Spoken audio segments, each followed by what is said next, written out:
ભાદરવાના તાપ કયા રોગનું પ્રમાણ વધારે એના વિશે આજનો વિડીયો જોઈશું, તો મારો વિડીયો છેક સુધી જોજો। આંખ લાલ રહેવી, બળતરા થવી, માથું તપી જવું, ચક્કર આવવા, માઇગ્રેન, સાઇનોસાઇટિસ, માથાનો દુખાવો થવો, અરુચિ, અપચો, ભૂખ ન લાગવી, એસિડિટી, પિત્તના ઝાડા, છાતીમાં બળતરા એટલે કે એસિડિટી, પેશાબ ઓછો થવો, પેશાબમાં બળતરા થવી, હાથ પગના તળિયામાં દાગ થવો, હથેળી તળિયાની ચામડી વૃક્ષ થઈ ઉતરી જવી, ચીરા પડવા, બળતરા થવી, શરીર ભારે અનુભવવાનું, ઝીણો તાવ રહેતો એવું લાગે છે, સ્ત્રીજન્ય રોગ થવા, આવી અનેક નાની મોટી તકલીફ ભાદરવાના તાપથી શરીર પર થતી હોય છે। જેમ બને એમ તમારે ભાદરવાનો જે પણ તાપ હોય એનાથી બચવા તમે કોઈ પણ ઉપાય કરી શકો છો। માથે બાંધી શકો છો, ટોપી પહેરી શકો છો। લાઇફસ્ટાઇલ ડિસઓર્ડર, આર્થરાઇટિસ, કોલેસ્ટ્રોલ, વાનો દુખાવો એટલે કે સાંધાનો દુખાવો, જૂની શરદી, લીવરના રોગ, કિડનીના રોગ, સ્ત્રીજન્ય રોગ, આંખ કાન ગળાના રોગ, હાડકાનો ઘસારો, એસિડિટી, વાળના રોગ અથવા સિઝનમાં સૌથી વધુ ઉથલો મારે છે આ બધા રોગો। સારવાર અને કાળજી શું છે? દૂધી, ગલકા તુરિયા, દૂધ પાક, દૂધ, ખડી સાકરવાળું દૂધ, ઇલાયચીવાળું દૂધ, ઘીમાં તળેલી પૂરી વગેરે ખોરાકમાં સામેલ કરવા। એટલે કે જે પણ વેલ ઉપર થાય છે શાકભાજી એ હંમેશા લેવું જોઈએ ભાદરવા મહિનામાં।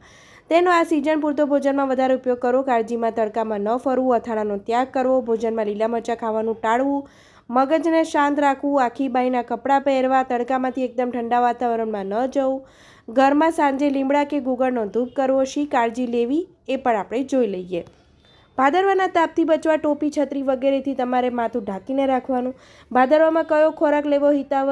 સવારના નાસ્તામાં તીખા તળેલા મસાલેદાર પદાર્થોને બદલે ઘઉંના ફાળા, દૂધ, ખજૂર, બદામ, સાકરથી બનાવેલો સૂપ કે પછી સાકર નાખી મીઠું દૂધ તમારે લેવું જોઈએ। તાજી રોટલી ખાવી જોઈએ, પરોઠા જેવો નાસ્તો કરવો જોઈએ। ભૂખ લાગતી ન હોય તો પણ ખાલી પેટે વ્યવસાય, વિદ્યા અંગે કે અન્ય કામે બહાર જવાને બદલે તમે ફળ ખાઈ શકો છો। કેળા, સફરજન, નાશપતી જેવા ફળો, ખજૂર, અંજીરનો નાસ્તો કરવો જે પચવામાં સરળ રહે તથા બિલકુલ ન ખાવાથી ખાલી પેટે થતી એસિડિટી, બળતરાને રોકે છે। કાકડી, પાકી પીળી પાકી કાકડી, ભીંડા, દહીં, ખાટી છાશ, ખાટા સફરજન, ટામેટાં વગેરે અલ્મપિત્ત હોવાથી ભાદરવામાં પચ્ય નથી। સારવાર શું કરવી? તો સારવારમાં અવિપત્તિકર ચૂર્ણ લેવું, શતાવરી કે યષ્ટિ, મધુ ડૉક્ટરની સલાહ અનુસાર લેવા જોઈએ। 1 ચમચી અજમો, જીરું, સંચળ મિક્સ કરીને જમ્યા પછી લેવા જોઈએ। અજમો, જીરું, સંચળ તો બધાના ઘરે હોય જ છે। ખાંડની અવેજીમાં ખડી સાકરનો ઉપયોગ કરવો જોઈએ। તાપમાં બહાર ફરવાનું વધુ ન કરવું જોઈએ। તેઓએ નિયમિત અંતરે પાણી, લીંબુનું સાકરવાળું શરબત, શતાવરી, સાકરવાળું દૂધ કે પછી મોડી ખાટી ન હોય તેવી છાશમાં સાકર નાખી બનાવેલી લસ્સી, ખસ ગુલાબનું શરબત, ધાણા વરિયાળી સાકરનું શરબત પીવાનું રાખવું જોઈએ। સારવારમાં મોટાભાગે દર્દીના લક્ષણો ક્યારેક નાડી પરીક્ષણ પણ કરાવવામાં આવે છે।